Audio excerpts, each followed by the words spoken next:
Millions in Syria and Iraq are facing water shortages as the region's longest river, the Euphrates, dries up.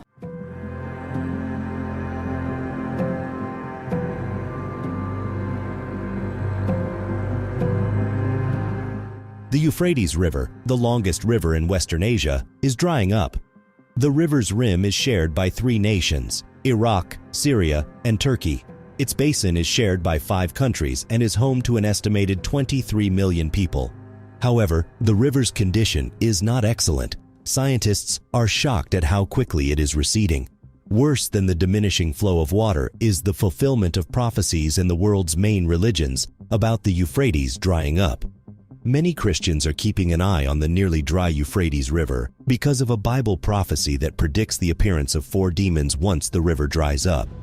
So, is the historical Euphrates River drying up due to the impending fulfillment of Revelation's passages, or is there another cause we need to be aware of?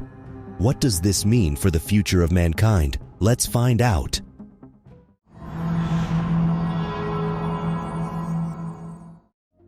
Although it starts in Turkey, the Euphrates River travels through Syria and Iraq. Before emptying into the Persian Gulf, the river merges with the Tigris. The length of the basin is around 1,700 miles, and its average area is 190,000 square miles. This is the longest river in Western Asia. Since there is more rainfall and melting runoff during the months of April and May, the water level is usually higher.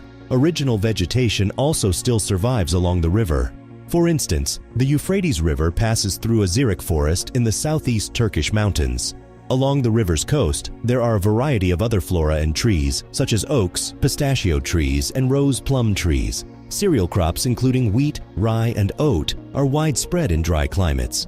The Euphrates River is not only breathtakingly gorgeous with amazing views, but it also has a lot of historical significance. For instance, numerous ancient cities such as Sippar, Nippur, Shuruppak, Mari, Ur, and Urkuk existed alongside the river. Wealth was water. It provided the people around the river with rich agricultural soil. Cuneiform writings discovered at Shuruppak and pre-Sargonic Nippur were the first to reference the Euphrates River. It is from the middle of the 3rd millennium BCE. Buranuna, a prehistoric Sumerian word, was used to refer to it. The river's name is spelled similarly to Sippar, a historic Iraqi city.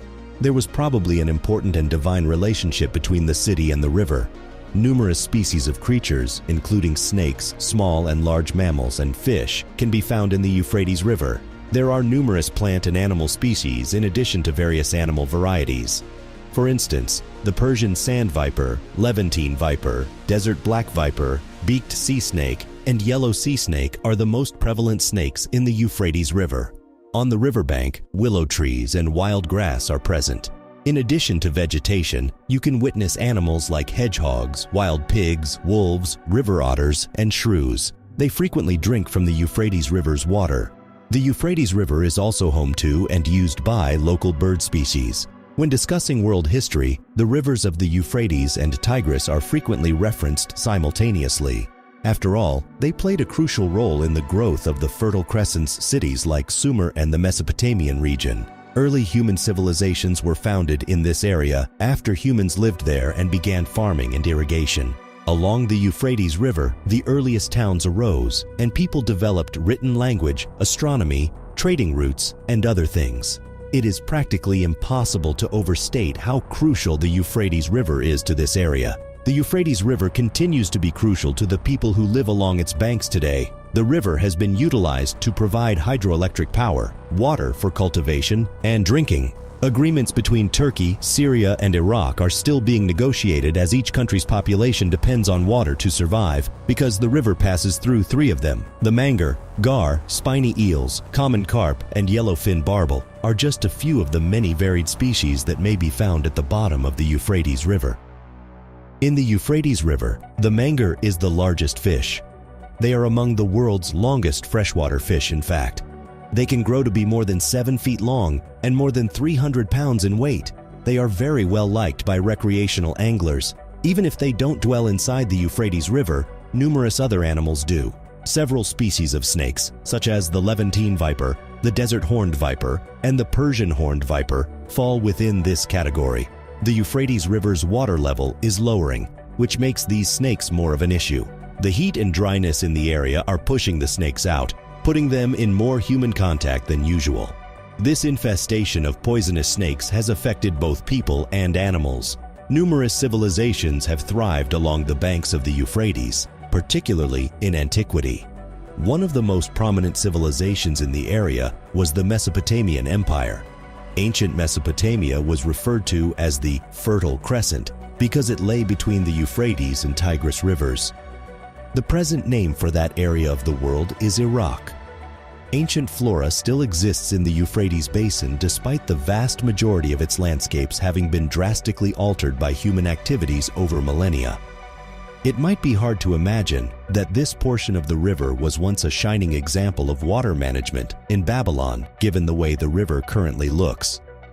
The army of Cyrus the Great marched through Babylon and arrived at the canals between the Tigris and the Euphrates that were constructed to divert the water from the Euphrates that would otherwise flood the entire nearby land when the snow from the Armenian mountains melted. The basin connecting the Euphrates and Tigris rivers was crossed by numerous large canals as wide as rivers. Every part of the nation received enough watering. The canals also served as a means of transporting crops. The river was also used by religious fighters to promote Islam throughout the Middle East. The caliphate of Muhammad's son-in-law, Ali ibn Abi Talib, was relocated from Medina to Kufa, which is located on the Euphrates River, south of Babylon, in the year 656. Kufa's lush wheat, date palm, rice, and other crop fields stretched for miles on both banks. Many Iraqi cities' identities have been centered on the Euphrates for millennia and continue to do so now. Consider Fallujah, which benefited from its riverfront location and was attacked by a variety of nations in the 3rd century AD, including the Persians and the Romans. On their way to the Mediterranean, Arab caravans halted at Fallujah to water their camels in the river. However, analysts are predicting bad things for the river. It's getting simpler to figure out what inhabits the Euphrates River's bottom. After all, this river's water levels have been declining in some areas for a while. The water levels have decreased as a result of drought, dam construction, and persistent disputes over water. According to a water ministry study, the Euphrates and Tigris rivers in Iraq will dry up in 20 years if nothing is done. Unfortunately, these two rivers provide up to 98% of the surface water in Iraq. In fact, Iraq may no longer have any rivers by 2040. Why has the Euphrates River been drying up for so long? Numerous dams, droughts, water policies, and overuse are only a few of the many causes. There is a severe water shortage among many river-dependent families in Iraq. Low rainfall is the main cause of the Euphrates River's drying up. Iraq is currently experiencing its worst drought in history. Iraq's annual temperatures are rising about twice as quickly as the world average, according to Berkeley Earth, a California-based nonprofit organization specializing in climate studies. Iraq and the surrounding region experience droughts in addition to climate change and rising temperatures. Iraq has warmed by a startling 2.5 degrees Celsius since the late 1800s, compared to a global average of 1.3 degrees Celsius. This issue has existed for years. The drying up of the river has an impact on more than 7 million people. Over 800 families have left the communities near the Euphrates River as a result of the crops failing due to insufficient rainfall, high temperatures, and the drying of the river.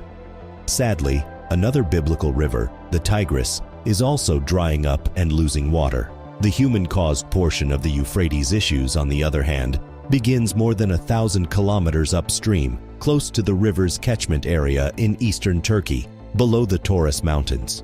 For many years, the Turkish government has been building dams to improve agricultural land and provide electricity. The Keben Dam on the upper Euphrates was built in 1974, while the Ataturk Dam was finished in 1990. A $32 billion project to build 22 dams and 19 hydroelectric plants on the Tigris and Euphrates rivers will eventually provide around 25% of Turkey's electricity needs. Syria built several other dams on the Euphrates and its tributaries, as well as the Tabqa Dam in the 1970s, upstream of Raqqa, before the civil war stopped work. Water entering Iraq has dropped by almost 2/3 since the Turkish and Syrian dams were constructed in the 1970s. Iraqis and their neighbors have been engaged in water-related conflict for decades. When Turkey and Syria dammed the Euphrates River into a series of reservoirs, virtually drying off the river's downstream stream in Iraq, the situation came perilously close to devolving into war. In response, the Iraqi government built a network of canals connecting the Euphrates River to Lake Al-Tharthar, northwest of Baghdad. According to the Iraqi ministry, only 1/3 of the Euphrates River's original capacity will be reached by 2035. Due to the loss of Tigris water, Iraq will run out of 80% of the 53 million cubic liters it needs annually. Additionally, a recent NASA and German government research using satellite data found that, outside of India, the Tigris and Euphrates region loses groundwater at the fastest rate on Earth. The impacts of the Euphrates drying up are already being felt by the Iraqi people. According to aid agencies, Iraq's present water crisis already poses a threat to the lives of at least 10 million people and limits their access to food and energy. It's possible that up to 70% of the wheat grown in northern Iraq will be lost. To make things better, the irrigation system would have to be totally redone, which might cost somewhere between $60 billion and $80 billion, just lacking signaling impending hunger in the affected nation. In addition, when dams fail, there is less electricity available to power hospitals and other crucial facilities. It has been assumed that this incident is related to the events described in the Bible's Book of Revelation, because there are only a few reasonable explanations for why the river is drying up.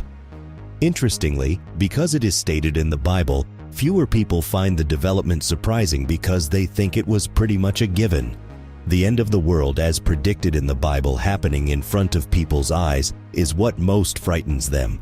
According to a lot of individuals, significant passages in the apocalyptic book of Revelation show how essential Iraq is in scenarios involving the end of the world. The Euphrates River is mentioned in chapter 16 of Revelation. According to the chapter, the great river, the Euphrates, received the bowl of the sixth angel, and its water was dried up so that the way would be prepared for the kings from the east. The sixth angel, according to this text, cast his bowl into the Euphrates. The river dried up because of the bowl's contents, and prior bowl decisions had contaminated or destroyed most of the world's water supply. Therefore, the way this water is used will not be affected in any way by this decision. It looks to be about pulling down a defense so that eastern kings can enter, rather than about defending the area.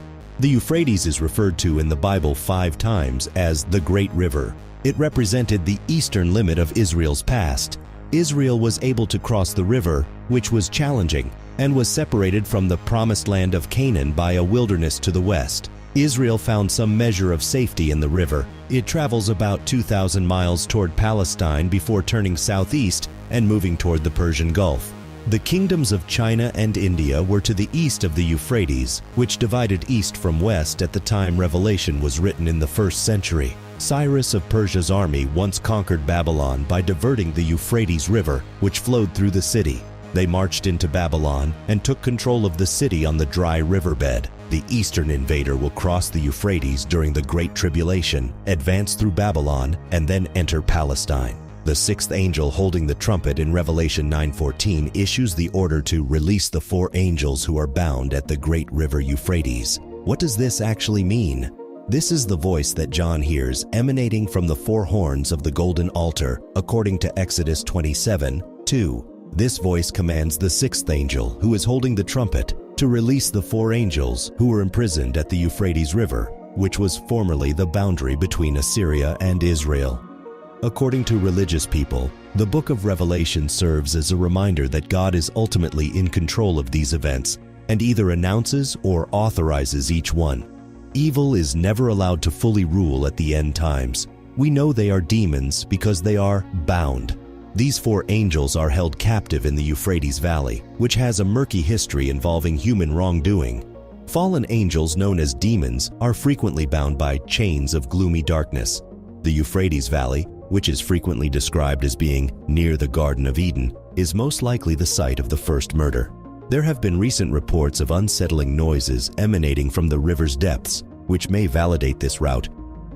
This strengthens people's convictions that contemporary events point to Christ's second coming to vanquish his enemies and establish his heavenly kingdom. People have started to express their worries, noting that they had absolutely no expectation that the revelations would make any sense. Other theories connect contemporary events along the Euphrates to political goals and climate change. but the most compelling belief regarding the river is that it is predicted in the Bible. However, the drying up of the Euphrates River has an unexpected benefit, which is as follows. Archaeological finds. Many of these formerly submerged places spring to life when riverbeds dry up. 6 distinct historical eras have been identified in the Euphrates riverbed, according to scientists: Sumerian, Akkadian, Assyrian, Greek, Byzantine, and Islamic. Syria built the Euphrates Dam in 1968 without changing the course of the Euphrates River or making lakes in the desert. The most significant ancient sites along the river were submerged by the 100 kilometers long and 8 kilometers broad lake created by the dam, with only a few monuments and artifacts being preserved. Along with countless graves, this area is home to hundreds of Syriac Christian monasteries. When the sun shines and the lake water is clear, the submerged graves can be seen clearly. A few tombs have been discovered on the lake's right bank in Raqqa's western district, but the left bank hasn't received as much attention because it's more difficult to dig on due to its rockier terrain. The ancient city of Talbas was made visible in Anna, Iraq, by the Euphrates River's receding waters. In reality, according to Iraqi archaeologist Mohammed Jassim, at least 80 historical monuments have surfaced as a result of the Haditha Dam's decreased water level. The Mitanni Empire City, which goes back 3,400 years, was found when floodwaters in the Tigris River basin subsided, according to the Duhok Antiquities Department in Iraq's Kurdistan province. In literature from Babylonia, the ancient city of Zakiko is referenced. It has a number of structures, including a palace, a sizable fence, and discovered cuneiform tablets. Some of the submerged mud walls that had been sun-dried for more than 40 years astounded the researchers with how well they had held up. This was most likely caused by the earthquake that destroyed the city because the higher portions of the wall's debris had buried and shielded it for centuries. 5 pottery jars containing more than 100 cuneiform tablets, some of which were still in their clay envelopes, were also remarkably well preserved. Professor of archaeology at the University of Tübingen, Peter Falzner, views the survival of the unfired clay tablets underwater as a miracle. The team believes that the tablets, some of which may be letters, will reveal further information about the city and its prehistoric people. Long and wide, the Euphrates River represents the end of the world to some. The Euphrates River is important in the Christian Bible. When this river dries up, it signals the approaching end of the world.